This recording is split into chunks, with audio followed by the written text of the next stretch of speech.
FMC ventilation का जो old question paper है उसका पार्ट 5 हम चालू कर रहे हैं। 20 मिनट से ज्यादा कम वीडियो नहीं भेजना चाहते ताकि सब लोग देखें। बहुत बड़ा वीडियो देख के बहुत लोग देखता नहीं है। और आप लोग मेरे चैनल को सब्सक्राइब कीजिए। जितना आप लोग सब्सक्राइबर बढ़ाते जाइएगा हम आपको ज्यादा स्टडी मटेरियल भेजेंगे ताकि मुझे पॉजिटिव मोटिवेशन मिलता रहे। मार्शल्स थियरीज पढ़े है ना जी, तो उसको पढ़ लीजिएगा एक बार। देखिए सिंपल सा क्वेश्चन है, आधा 30 सेकंड का है ये सॉल्यूशन। हम समझाएंगे 2-3 मिनट लगे क्योंकि बताना ना पड़ता बहुत सारी चीज। अब जब सॉल्व कीजिएगा 30 सेकंड, मैं सॉल्व करके देखा इसको 20 सेकंड लगा है। ठीक है, क्या बोला? A fan deliver 60 cubic metre per second at 100 mm of water gauge अब प्रेशर। या प्रेशर से नहीं लिखा, मतलब समझ आएगा। वाटर गेज लिखा मतलब प्रेशर है कितना, 100 mm ऑफ वाटर गेज। कोई पंखा का है तो वो 60 क्यूबिक मीटर पर सेकंड हवा बहा रहा है। When the RPM of fan is 700 और फैन का रिवॉल्यूशन पर मिनट कितना दिया है 700। The RPM changes to 900। लेकिन क्या किया, अब 700 के बजाय फैन का आरपीएम कितना कर दिया 900, रोटेशन बढ़ा दिया। तो आप पढ़े थे फैन लॉज हम 3 बताए थे, उसका लॉ नंबर 2 क्या था? Water gauge is directly proportional to N square. N मतलब आरपीएम। अब सीधी सी बात, आप घर में पंखा चलाते हैं, रेगुलेटर्स क्या करते हैं, स्पीड को कम ज्यादा करते हैं। जितना ज्यादा घूमेगा उतना ज्यादा हवा देगा, जितना कम घूमेगा उतना कम हवा देगा। सीधी सी बात है ना जी, इसमें कोई थियरी लगता है क्या? तो the RPM changes to 900, the pressure developed by the fan will be. तो अब प्रेशर कितना हो जाएगा ये बताना है। ठीक है, जब 100 mm ऑफ वाटर गेज था तो 700 आरपीएम पे घूम रहा था। अब 900 आरपीएम पे घूमेगा तो न्यू प्रेशर कितना आपका हुआ, न्यू वाटर गेज कितना हुआ वो बताना है। ऑप्शन दिया 593.4 पास्कल, 1261.3 पास्कल, 1621.6 पास्कल। और देखिए यहां आपको दिया है एमएम ऑफ वाटर गेज में, यहां आपको आंसर काहे में पूछ रहा है पास्कल में। तो जो आप सॉल्यूशन कीजिएगा उसको काहे में चेंज कर दीजिएगा। एकदम ध्यानपूर्वक सुनिए, जो आपका आंसर आएगा उसको काहे में चेंज कर दीजिएगा पास्कल में। और नहीं तो फिर अकबकाइएगा मेरा तो आए नहीं, इसमें से को नहीं दिख रहा है जी। नहीं, ये एमएम ऑफ वाटर गेज में दिया। देखिए 100 mm वाटर गेज लिखा है, यही नहीं लिखा 100 mm ऑफ वाटर गेज, जबकि आंसर है पास्कल में। तो आप बका जाइएगा, निकालने के बाद छोड़ दीजिएगा। अरे सिर्फ लास्ट में जो एमएम ऑफ वाटर गेज में आपका आंसर रहेगा उसको पास्कल में चेंज कर देना। चेंज करना हम बताएं, यहां भी बताएंगे। देखिए अब सेकंड लॉ, फैन लॉ क्या है आपका? फैन लॉ क्या है? वाटर गेज और pressure is directly proportional to N square. N मतलब आरपीएम का।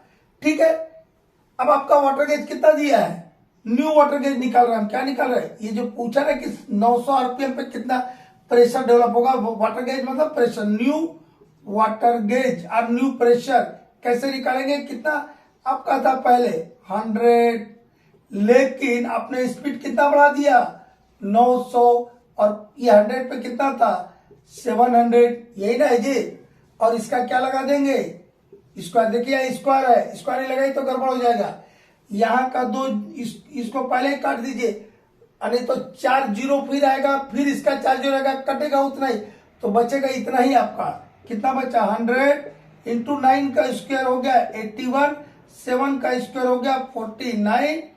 अब ये हो गया 8100। 100 से इंटू कर 2 जीरो लगाते हैं जी, तो 81 में 2 जीरो लगा दिया, डिवाइडेड बाय 49। इसको काट पीट करके मैं रखा हूं। इसका आता है 165.3 mm। कितना आ रहा 165.3 mm ऑफ वाटर गेज। 100 के बजाय 700 पे 100 था, लेकिन 900 पे कितना mm ऑफ वाटर गेज हो गया 165.3 मतलब 165 mm ऑफ वाटर गेज हो गया। लेकिन हमको ये नहीं ना मेरा आंसर है, ठीक है एमएम वाटर गेज में ठीक है ये, लेकिन हमको आंसर क्या में देना है पास्कल में। क्या में देना है पास्कल में। और हम आप लोगों को 2 महीना पहले कुछ चीज भेजे थे, जिसमें क्या भेजे थे, 1 पास्कल का मतलब कितना होता है 0.1020 बताए थे, पॉइंट के बाद 10-20 mm ऑफ वाटर गेज। कोई कोई इसको 0.1019 भी लिखता है, 10-19 mm ऑफ वाटर गेज। हम दोनों से करके देखे, आंसर मोटा मोटी बारे 0.1 का ना डिफरेंस है जी, एक का अंतर नहीं है, 0.1 का है। देखिए यहाँ 0.1020 है, यहाँ 0.1019 है, 0.1019 है, यहाँ पे 1020 है एम।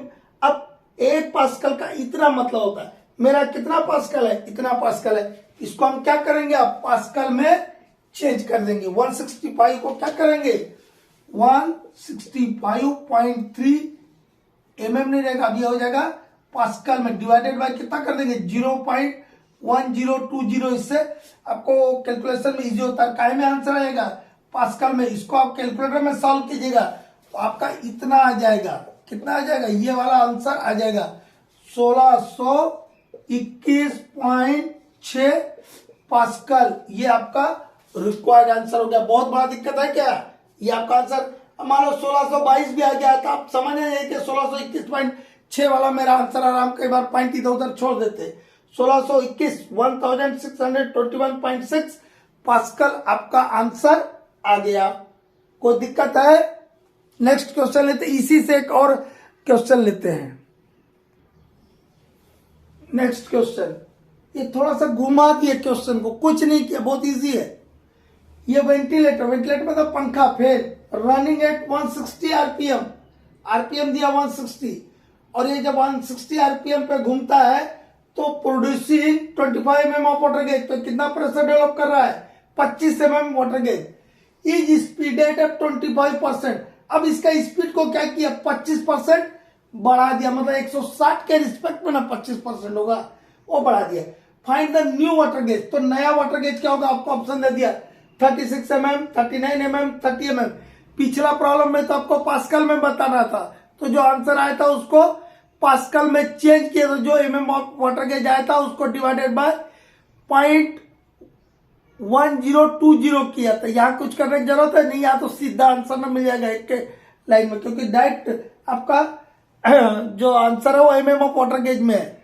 ठीक है, तो सबसे पहले एन कितना दिया है आपका, एन दिया है 160 आरपीएम, और N1 कितना दिया है, जो बढ़ा हुआ स्पीड है कितना दिया है 25% ऑफ 160, कितना दिया है, कितना स्पीड बढ़ा दे रहा है 25% ऑफ 160, तो कितना हो गया 160 इंटू कितना होगा 1.25।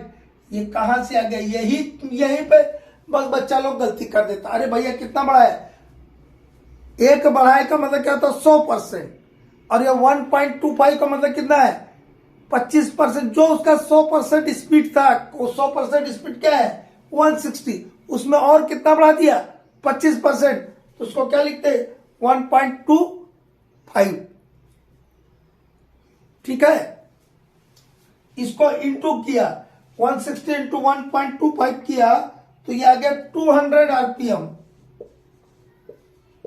मतलब 25% उसकी स्पीड को बढ़ाया तो 160 के बजाय कितना हो गया है वो 200 आरपीएम हो गया। पिछले प्रॉब्लम में ये और ये दोनों दे दिया था, यहाँ पे इतना ही करेंगे 25% बोल दिया, अब उसी में 25% में गड़बड़ा जाएंगे, करेंगे नहीं।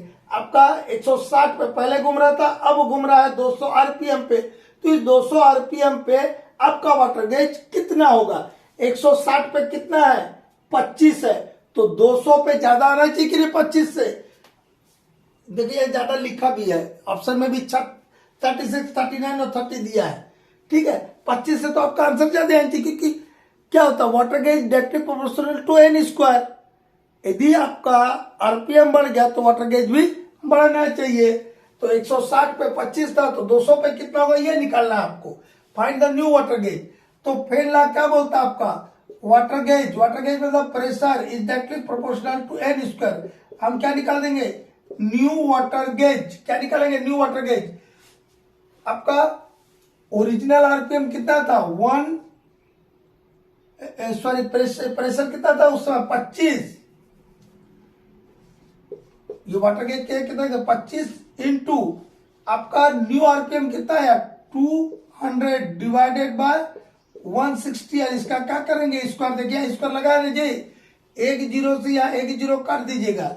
अब क्या बचा 25 इंटू 20 का स्क्वायर मतलब कितना होता 400 और 16 का स्क्वायर कितना होता 256।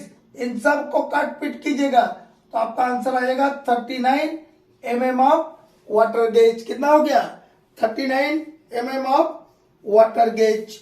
कोई दिक्कत है, एक लाइन में है कि नहीं। आपका ये तो दिया हुआ है प्रेशर, अब 200 डिवाइडेड बाय 160 का स्क्वायर कर दिया। ऐसे ने पिछले प्रॉब्लम में किया था, ये आ गया टाइम में एमएम ऑफ वाटर गेज में। यदि इसको पास्कल में बदलना रहता तो इस 39 को डिवाइडेड बाय 0.1020 से डिवाइड कर दें तो पास्कल में आएगा, लेकिन हमको answer MM of water gauge में चाहिए था तो मेरा ये आंसर क्लियर हो गया। तो कौन सा आंसर है मेरा 39 mm of water gauge new pressure हो गया। अब देखिए 200 पे बढ़ गया कि नहीं।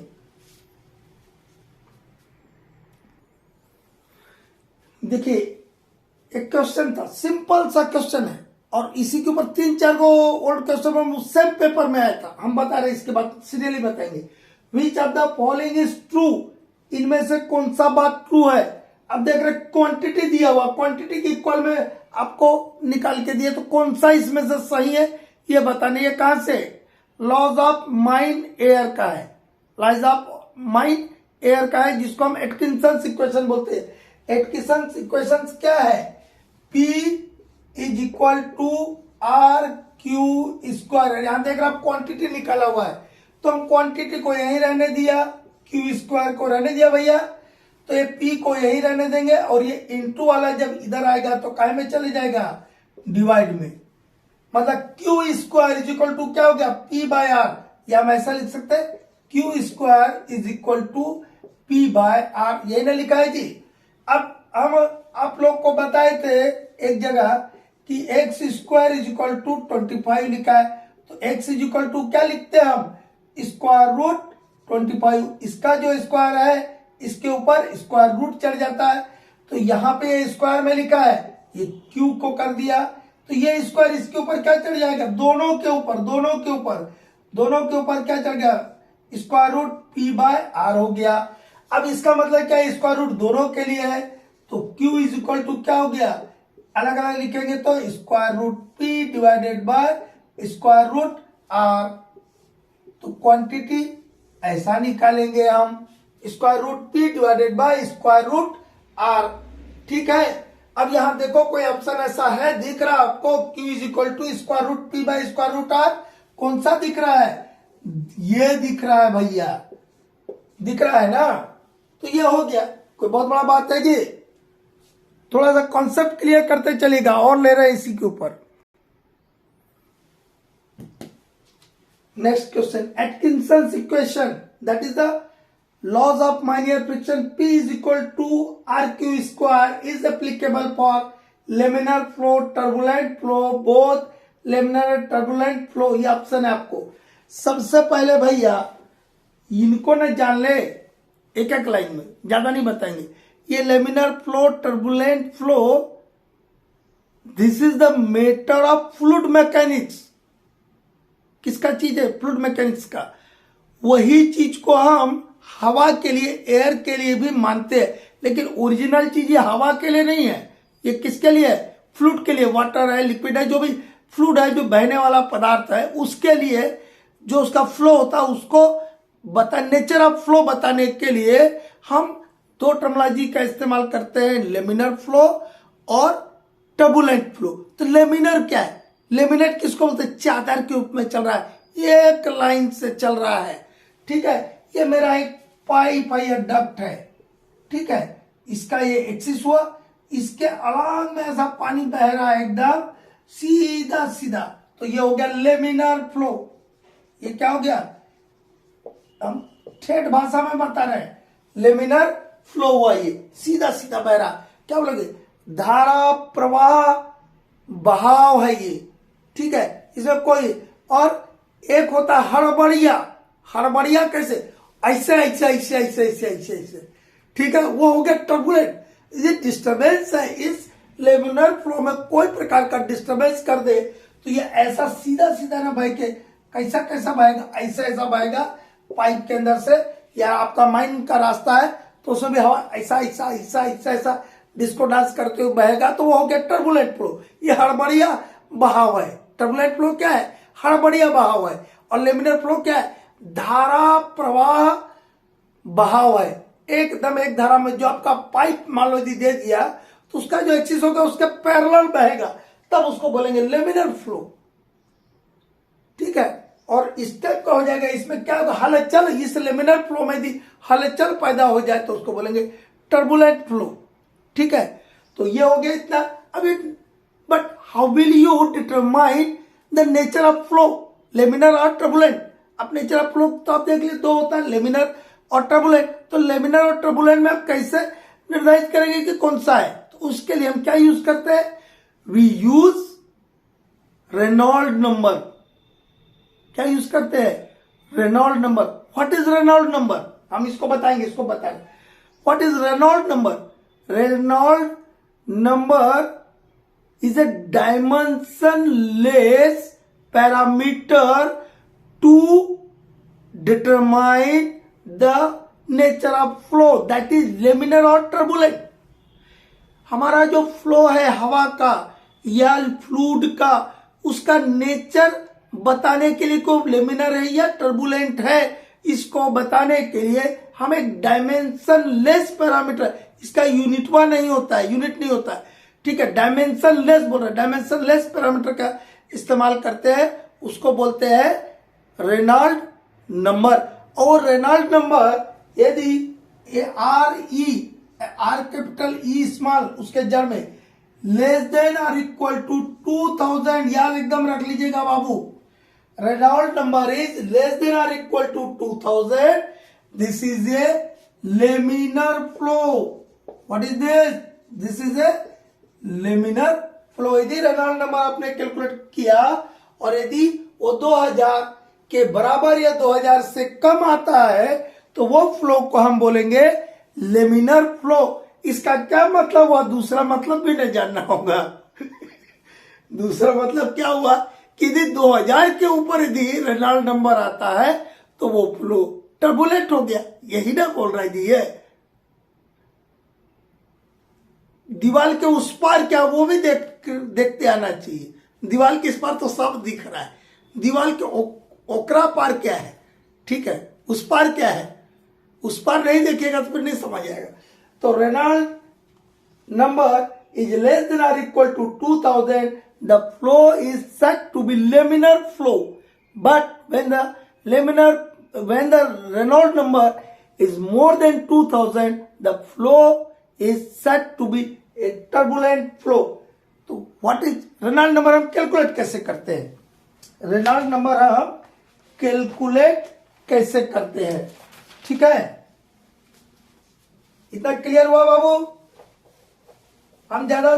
हम समझाने के लिए है, ना कि आपको ई पॉइंट बट बताने के लिए। ठीक है, ठीक है। रेनॉल्ड नंबर कैसे कैलकुलेट करते हैं?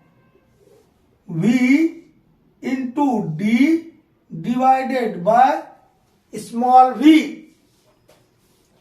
ठीक है, ये RE का मतलब क्या है? रेनॉल्ड नंबर, या नंबर है 1 2 3 4 5 6 7 नंबर, इसी को ना बोलते हैं। जैसे आपको लेमिनर फ्लो है तो वो 2000 या उससे कम आएगा तो लेमिनर फ्लो, उससे अधिक आएगा तो टर्बुलेंट फ्लो। ये v का मतलब क्या है? Velocity of air, velocity of air, ये सब फार्मूला याद रखना भैया, वेलोसिटी ऑफ एयर। और डी क्या है? Dia of equivalent, dia of equivalent of an airway, किसी रास्ते का इक्विवेलेंट डाया। अब भैया ये इक्विवेलेंट डाया का है बोल दिया, डायरेक्ट रोड का डाया का है काहे नहीं बोल दिया? अरे भैया ये जो ओरिजिनल चीज कहां बताया? फ्लूइड मैकेनिक्स में। और वो पाइप के लिए है। काहे के लिए? पाइप से जब पानी बह रहा है या पाइप से कोई ऑयल बह रहा है उसके लिए। तो हम तो माइन के लिए, तो हमने क्या लिया? Equivalent diameter of an airway, ये डी लिया। और ये जो स्मॉल v है, ठीक है, इसको इसको बोलते हैं काइनेमेटिक विस्कोसिटी। इसका यूनिट बता दे रहे, काइनेमेटिक विस्कोसिटी।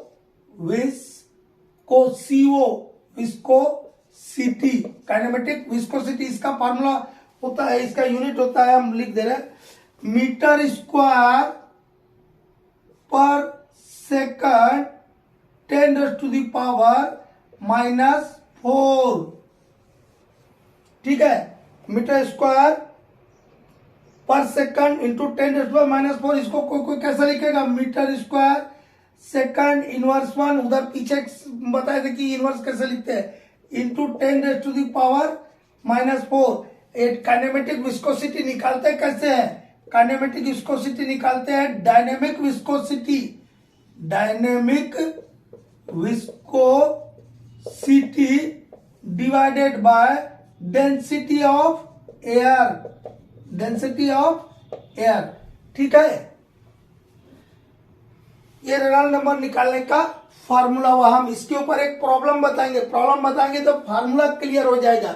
अब आपको और एक बात, स्टैंडर्ड डेंसिटी ऑफ एयर कितना होता है, स्टैंडर्ड डेंसिटी ऑफ एयर, ये आएगा भैया, भूल जाएंगे गड़बड़ होगा। स्टैंडर्ड डेंसिटी ऑफ एयर कितना होता है, 1.2 kg पर मीटर क्यूब। कितना होता है, 1.2 kg पर मीटर क्यूब। अब हम कई बार पढ़ाएंगे या और कोई पढ़ाएगा तो बोलेगा 1 होता है, 1 हम भी बोलते हैं 1। अब क्या बोलते हैं 1.2 को 1 क्या बोलते हैं, ये गलत नहीं बोल रहे, नहीं गलत नहीं बोल रहे हैं। अरे 1.2 kg पर मीटर क्यूब, ये स्टैंडर्ड, इसका वैल्यू थोड़ा मोड़ा चेंज होता है। हम रफ मतलब राउंड फिगर में कितना बोल देते हैं, 1। कभी भी कंपैरिजन करते हैं, जैसे सीओ का डेंसिटी कितना बोलते हैं, 0.967 है। तो क्या हम कभी भी समझाएंगे, जो न्यूली बच्चा है उसको बोलेंगे बाबू हवा का डेंसिटी होता है 1 और ये कितना है 0.96, मतलब ये हवा से थोड़ा सा हल्का हुआ नहीं, ये बोलेंगे हाँ, लेकिन एक्चुअली हवा का होता कितना स्टैंडर्ड एयर डेंसिटी, 1.2 kg पर मीटर क्यूब। यदि हम कहीं पर भी 1 बोलेंगे या किसी वीडियो में 1 बोला होगा, उसका मतलब कितना है 1.2 kg पर मीटर क्यूब। जैसे छोटे क्लास में आपको 20.93 ऑक्सीजन बताता है, कितना बताता है, 21 बताता है। ठीक है, वही बात है, उतना। अब बड़े बच्चे ना जी, फर्स्ट क्लास सेकंड क्लास से जरा आप तो मैनेजर बनेंगे, साहब ना बनेंगे, तो आपको समझते भी चलना होगा चीजों को। Standard density of air 1.2 kg पर मीटर क्यूब, एक। दूसरा बात, वाटर का कितना होता है, तो डेंसिटी 1000 kg है। कितना है, अरे वो पानी भारी चीज रहता है, 1000 kg पर मीटर क्यूब। वाटर का डेंसिटी कितना बोला, 1000 kg पर मीटर क्यूब। डेंसिटी का फार्मूला क्या होता है बाबू, डेंसिटी बोल रहा है, डेंसिटी का फार्मूला क्या है, अरे यही ना फार्मूला लिखा है, ये क्या लिखा, kg पर मीटर क्यूब। क्या होगा, kg मतलब क्या हुआ, मास डिवाइडेड बाय, ये मीटर क्या है आपका, kg पर मीटर क्यूब। मीटर में क्या को नापते, length, mass by volume, cubic metre में ना है, तो वॉल्यूम को क्या था, length into breadth into height, तभी ना मास वॉल्यूम हुआ। तो मास बाय वॉल्यूम, डेंसिटी कैसे कैलकुलेट करते हैं, मास बाय वॉल्यूम। ये डेंसिटी निकल गई, यही ना लिखा है, यही आपको मालूम होना चाहिए। अब ये आपको यदि ये 3 में से कोई एक चीज दिया तो दो चीज दिया तो तीसरा चीज आप निकाल सकते हैं। तो इतना महाभारत हो गया, लेकिन ये तो छूटे रह गया कि Atkinson's equation P is equal to RQ square is applicable for laminar flow और टर्बुलेंट फ्लो और बोथ, यही ना बोला था। तो माइंड में जो एयर फ्लो होता है, it is not always laminar, but कहीं कहीं टर्बुलेंट भी होता है, हड़बड़िया हवा भी बहता है। देखे होंगे ना माइंड में जो अंडरग्राउंड में ड्यूटी करते होंगे। तो लेकिन ये जो फार्मूला डिजाइंड है एटकिंसंस इक्वेशन का, it is designed for laminar flow. किसके लिए डिजाइंड है, लेमिनर फ्लो के लिए डिजाइंड है। ठीक है, तो आंसर में क्या हुआ, लेमिनर फ्लो। क्या आंसर हुआ बाबू, एटकिंसंस इक्वेशन में जो P is equal to RQ square है, वो किसके लिए डिजाइंड है, लेमिनर फ्लो ऑफ एयर के लिए। ठीक है, हड़बड़िया हवा टर्बुलेंट फ्लो के लिए नहीं है, जो धारा प्रवाह में स्मूथ बह रहा है उसके लिए।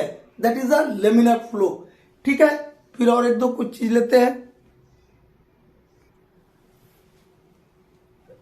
एक सबसे पहले कंफ्यूज क्वेश्चन ले लेते हैं, ये वाला स्टोन डेस्ट बैरियर्स, SDBS लिखा, मतलब stone dust barriers are normally required in, stone dust barrier normally required होता है, उसमें ऑप्शन दिया degree 1 only, degree 2 only, degree 3, degree 1, degree 2, degree 3, degree 2 and degree 3। ठीक है, और बच्चा लोग इसको टिक करके आ जाइएगा। क्या कीजिएगा, इसको टिक कर दीजिएगा और गलत हो जाएगा क्लिक कर दीजिएगा, डिग्री 1, डिग्री 2, डिग्री 3। बोलेंगे सर आप ही का और रेगुलेशन 146 का वीडियो देखा था, आप ही तरह बोल रहे थे, तो हम कहा वैसे बोले थे जैसे यहाँ लिखा है। क्या बोले थे हम रेगुलेशन 146 में, किसका चीज है ये, रेगुलेशन 146 का। ठीक है, आपको वेंटिलेशन में 30% लेजिस्लेशन से चीजें आएगा, वेंटिलेशन पोर्शन से। लेजिस्लेशन वाले पार्ट को बहुत बढ़िया तैयार कीजिएगा तो लेजिस्लेशन के पेपर में भी काम आएगा और यहाँ भी काम आएगा, एक बंदों का जो है। रेगुलेशन 146 में हम क्या बताए थे, हम रिसेंट रेगुलेशन 143 से 150 तक CMR के प्लेलिस्ट में जाके देखिएगा, सारा भेज दिया है, क्योंकि 143 से 150 के बीच आपको second class, first class, legislation, ventilation मिला के 15 को 20 को क्वेश्चन पक्का रहेगा। ये चारों पेपर को मिला लो, second class legislation, second class ventilation, first class ventilation, first class legislation, सब मिला के आपको एक जगह जमा कीजिएगा, 15 क्वेश्चन से कम नहीं रहेगा, 143 से लेकर 150 के बीच में रेगुलेशन में।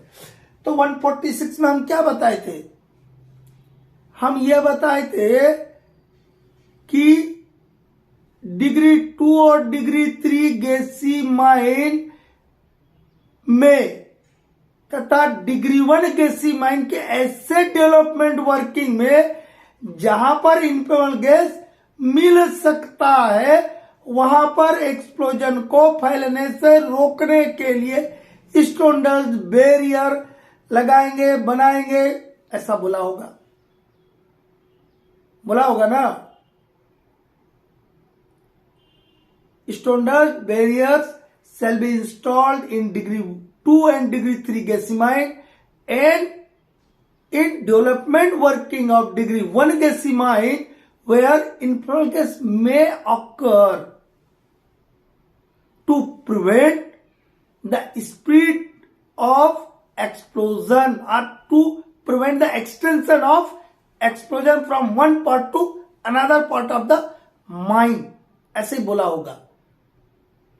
तो कहा हम बोले कि डिग्री 1, डिग्री 2, डिग्री 3 में लगाना है, क्या बोल रहा हम, डिग्री 2, डिग्री 3 में लगाना है। डिग्री 2, डिग्री 3 में स्टोन डस्ट बैरियर आपको बनाना है, मेंटेन करना है, लेकिन डिग्री 1 गैसीमाइन के डेवलपमेंट वर्किंग में यदि इनपेबल गैस मिल सकता है तब ना लगाना है। तो कहा बोल रहा है कि डिग्री 1 में भी आपको लगाना ही लगाना है, ऐसा बोला क्या इस रेगुलेशन ने, नहीं बोला। ये रेगुलेशन कभी ऐसा नहीं बोल रहा, वो क्या बोला कि डिग्री 2 और डिग्री 3 में लगाना है, डिग्री 1 में उस केस में लगाना है जब इनपेबल गैस मिल सकता है। और यहां क्या लिखा, नॉर्मली रिक्वायर्ड बोला, वर्ड को भी ख्याल रखिएगा, नॉर्मली रिक्वायर्ड। नॉर्मली मतलब सामान्य तौर पर हम कहाँ लगाते हैं स्टोन डस्ट बैरियर, ये बोल रहा हूं। तो stone dust barriers are normally required in degree 2 and degree 3 gassy mine, this is the required answer. और ये वाला आंसर को बहुत बच्चा लोग करके आ जाएगा, अब गलत हो जाएगा, बोलेगा अरे पढ़ा ना था, पहला ही लाइन लिखा था कि डिग्री 2, डिग्री 3 में लगाना है और डिग्री 1 के डेवलपमेंट वर्किंग में भी लगाना है जहां गैस मिल सकता है। तो ऐसा लिखा क्या है आंसर में, ये आपका क्वेश्चन क्या, स्टोन डस्ट बैरियर नॉर्मली सामान्य तौर पर कहां लगाना है बोला, तो सामान्य तौर पर कहां लगाना है, डिग्री 2 और डिग्री 3 गैसीमाइन में लगाना है। डिग्री 1 में तो स्पेशल केस दिया कि इनपेबल गैस मिल सकता है तो लगाना है, नहीं मिलेगा तो नहीं लगाना है। तो ये वाला आंसर क्या हो गया, गलत। क्या रहेगा आपका, डिग्री 2 एंड डिग्री 3 गैसीमाइन में स्टोन डस्ट बैरियर लगाते हैं।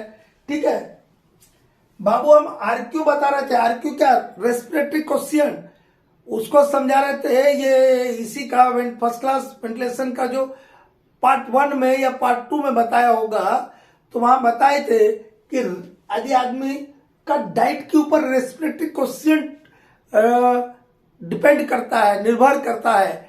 और वो बताए थे हम साइड में ऐसे समझाते तो उसमें बताया था कि कितना बताया था, ये क्या बोला, the normal diet and rest in bed RQ is मतलब रेस्पिरेटरी क्वेश्चन।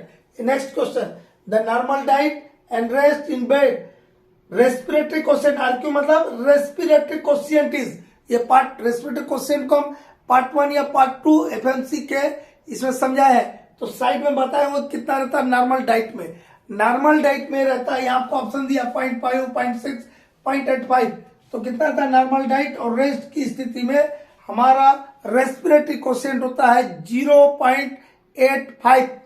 क्या आंसर हुआ 0.85। नेक्स्ट क्वेश्चन, टाइम हो रहा। The auxiliary fan should not suck, suck मतलब खींचना, should not suck more than blank percentage of available air to avoid recirculation. और आपको option दिया 30, 40, 50, 60, एकदम कंटिन्यू में लिख दिया मैंने, 30, 40, 50, 60। आपका ये ओल्ड क्वेश्चन पेपर से सब क्वेश्चन है, ठीक है। हम ऑक्सिलरी पेन का भी कहीं पे बता रहे थे, पार्ट 2 पार्ट 3 कहीं पे बताए होंगे, पार्ट 1 पार्ट 2 पार्ट 3 कहीं में बताए हुए। तो ऑक्सिलरी पेन के बारे में बताए हुए कि ऑक्सिलरी पेन के 3 डेंजर्स या हजार्ड्स है, 3 डेंजर है, ये याद रखिएगा, ये आएगा आपको। क्या क्या है, रिसर्कुलेशन ऑफ एयर का, देखिए यार रिसर्कुलेशन का एक चीज पूछ रहा हूं, ऑक्सिलरी पेन से रिसर्कुलेशन ऑफ एयर हो सकता है, इग्निशन ऑफ मीथेन हो सकता है, ठीक है। और जब पंखा बंद हो जाए तो फेस पर मीथेन बिल्डअप हो सकता है, जमा हो सकता है, एक्युमुलेट हो सकता है। ये 3 खतरे बताए थे, ठीक है। और ये तीनों के लिए वहां प्रिकॉशंस भी जो स्टैट्यूटरी प्रोविजंस रेगुलेशन 161 में दिया है वो भी बताए कि क्या क्या दिया है। तो रिसर्कुलेशन ऑफ एयर को रोकने के लिए क्या स्टैट्यूटरी प्रोविजंस है कि जहां पंखा बैठा रहे हैं उस जगह पर सफिशिएंट क्वांटिटी ऑफ एयर पहुंचना चाहिए, ताकि फैन जो आपको ऑक्सिलरी फैन एएफ लिखा है, एएफ का मतलब auxiliary fan, auxiliary fan recirculate ना करे एयर का। और हम ये भी बताए थे साइड में जो बताते हैं उसमें कि जो उस गैलरी से हवा बह रही है उसका ये आधे से ज्यादा शक नहीं करना चाहिए। और आधा को क्या बोलते हैं 50%। तो मेरा आंसर क्या हो गया 50%, not more than 50% of air is sucked by the auxiliary fan. काहे, इसलिए कि यदि उससे ज्यादा खींच लेगा तो सबको खींच के डाल दिए तो सब फिर वापस वहीं आ जाएगा, ठीक है। इसे आधा से ज्यादा को शक नहीं करना चाहिए। रिसर्कुलेशन ऑफ एयर को रोकने के लिए आपने जो ऑक्सिलरी फैन बैठाला है वो इस टाइप से डिजाइन करना होगा आपको कि वो 50% से ज्यादा हवा ना खींचे, ठीक है। मतलब 1/2 जो टोटल क्वांटिटी का 1/2, 1/2 को ना 50% बोलते जी, 1/2 मतलब हाफ, और हाफ मतलब क्या हुआ 1/2। यदि इसको परसेंट में करेंगे तो 1/2 इंटू 100%, ये 2 से 100 को काटेंगे तो 50, तो कितना गया 50%, वही ना बोल रहे हैं। तो ये हो गया। एक लास्ट क्वेश्चन लेते हैं और इस पार्ट 5 को खत्म करेंगे, बहुत बड़ा हो गया जी। देखिए एक क्वेश्चन है, to reopen a mine or part there, मतलब कोई panel which has been isolated, sealed up or flooded with water to deal with a fire। Fire को डील करने के लिए उसको पानी से भर दिया था पैनल को या माइन को, या उसको आइसोलेट कर दिया था, आइसोलेशन स्टफिंग बना के, या सील कर दिया, सीलिंग कर दिया था पैनल को या माइन को, उसको रीओपन करना है। तो उसके लिए क्या प्रोसीजर है। हम लोग के टाइम पे ये अभी जो है CMR 2017 में रेगुलेशन 148, इसका भी हम वीडियो भेजे, उससे गवर्न होगा। हम लोग जब पढ़ते थे तब गवर्न होता था ये चीज रेगुलेशन 125 से, रेगुलेशन 125 से। उस समय इसका प्रोविजन था, ये जो हम आपको ऑब्जेक्टिव ओल्ड क्वेश्चन पेपर लिए 125(2) का था हमारे टाइम पे। अभी हो गया 148 सब रेगुलेशन 2 का। ये किसका चीज है जी, रेगुलेशन नंबर 148 का सब रेगुलेशन 2, 148(2)। यदि ऐसा कहीं बोला समझना, 148 के बाद 2 बोल रहा हूं मैं, इसका मतलब सब रेगुलेशन 2 बोल रहा हूं। 148(1) बोल रहा हूं, मतलब सब रेगुलेशन 1 ऑफ 148, ऐसा समझ आए ना। ताकि मेरी बात को समझने का आपको समझ हो जाएगा, तो फिर मैं क्या बोल रहा हूं वो समझने में दिक्कत कम होगा। 148 का सब रेगुलेशन 2 क्या बोलता है, अब यहाँ पे आपको दे दिया। हम लोग के टाइम पर जो कैंडिडेट पढ़ा होगा या उसके बाद नोट्स हो गया, वो गलती कर देगा इसका, क्योंकि हमारे टाइम पे ये वाला था, क्या था, 14 डेज वाला था। अब ये नहीं है। हम लोग जब पढ़ते थे ना 125 2 में ये दिया था, 14 दिन पहले नोटिस देना था। अब 30 दिन पहले देना है। कितने दिन पहले देना है? 30 डेज पहले देना है। यहाँ तो 72 आवर्स का भी एक नोटिस लिख दिया ऑप्शन में। ठीक है, ये notice is required to be given 30 days before to RIM and CIM। ठीक है, आपको ढेर सारे ऑप्शन देंगे, हम तो 3 तो लिखे, पेपर में से हम 3 लिखे, सब नहीं लिखे। आपका सही आंसर क्या है कि एक नोटिस देना होगा 30 दिन पहले, रीओपनिंग करने के 30 दिन पहले। इसमें और हम एक दो वर्ड छोड़ दिए, commencement of work, 30 days before the commencement of work, वो सब हम छोड़ दिए। आपको दिमाग में काम भर का चीजें रखना है। रीओपनिंग के 30 दिन के पहले हम CIM मतलब चीफ इंस्पेक्टर माइंस और रीजनल इंस्पेक्टर माइंस को नोटिस देंगे। ठीक है, तभी आप रीओपन कर सकते हैं। तो आंसर कौन सा हुआ? ये notice required to be given 30 days before to RIM and CIM। Okay, bye bye.